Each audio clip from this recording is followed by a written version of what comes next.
With a new season released early this year, Dead Alive joins the privileged few harem titles that get free entries in their franchise. And man, was I glad when I received the news that one of my most beloved harem anime is back in business. It even got a dub, running parallel with the original version, which again was unexpected. But before I keep getting excited about the sequels, let me tackle down the first season that introduced me to the Dead Alive series.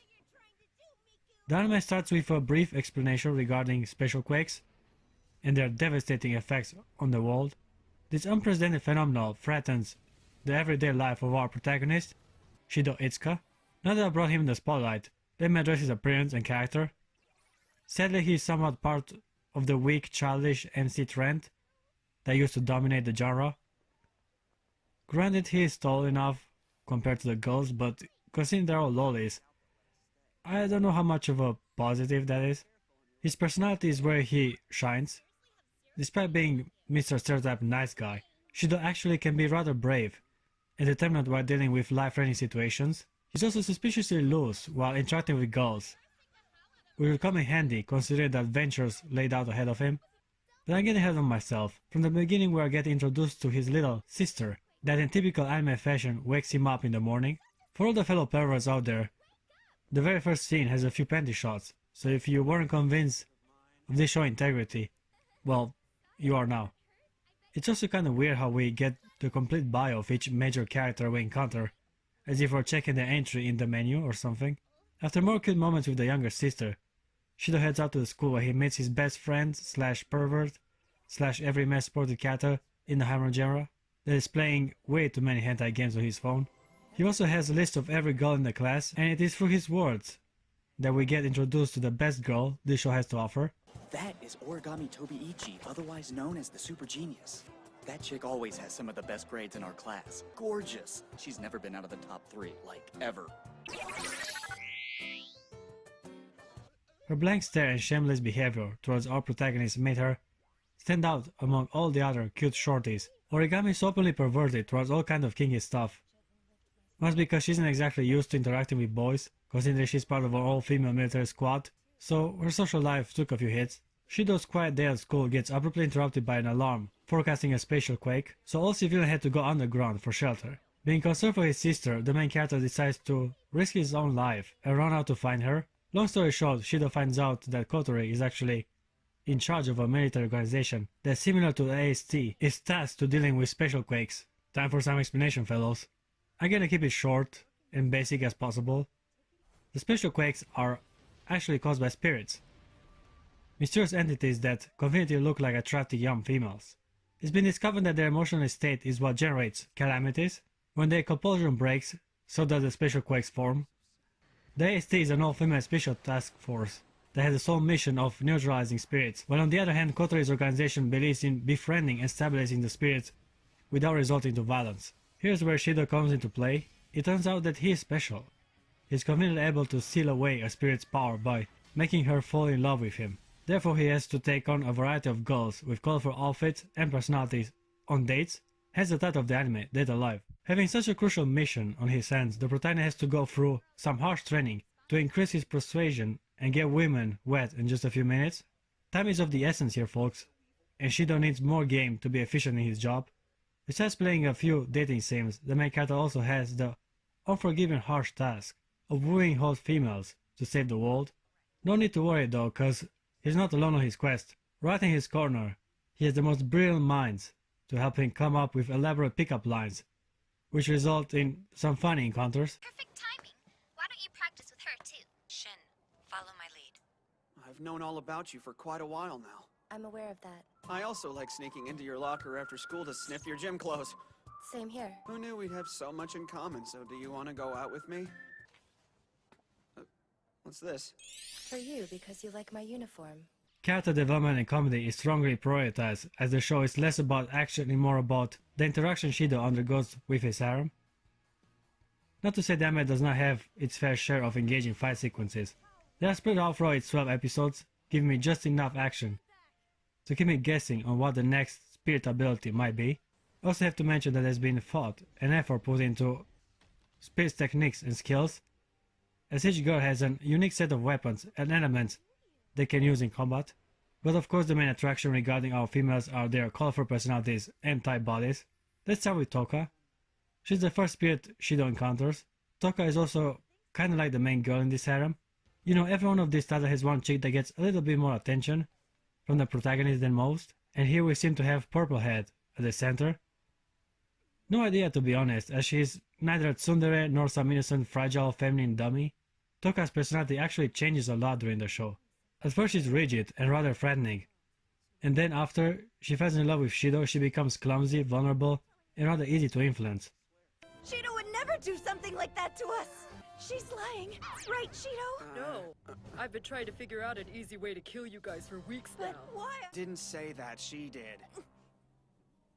Why, you little coward! You were just playing a trick on me! I have no clue what you're talking about. First date goes to Shido and Toka, and after he takes her to all cliché Japanese girlfriend locations and stuffs her with as much food as he can grab, her heart is conquered and her powers are sealed. Great job, people. Everything went perfectly well. Except for the part when he gets shot and nearly dies by Origami's hand.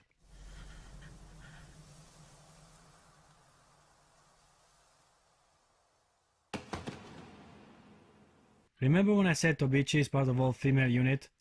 Yeah, well that's the AST, and this complicates things even more as Shido is trapped between two warring factions, disputing both in ideology and love. Such harsh life the protagonist has. Two beautiful girls feeding him food and fighting over his attention. Best job ever. Next girl on the list is a loli between lolis. Apparently she is some spirit of cold and ice or whatever. She has a puppy in her hand, Yoshiro, with which she expresses her otherwise suppressed thoughts. Kinda like split personalities, considering that otherwise she's a timid introvert. Now considering that dating girls is his job, Shido cannot be expected to be faithful to just one spirit. There's just so much love inside of him to share with just one person. A truth Toka at first hardly accepts. First Origami and now some little girl makes her jealous beyond control. After somewhat surviving that ordeal, the anime thinks it's a good opportunity to give us a little break from dating girls and give us a rather pointless mid-season OVA about the AST going to the hot springs. They basically needlessly destroy half the city for no reason. But hey, we get a glimpse of some female soldier without their uniform, so I guess the dozen of billion property damage was worth it.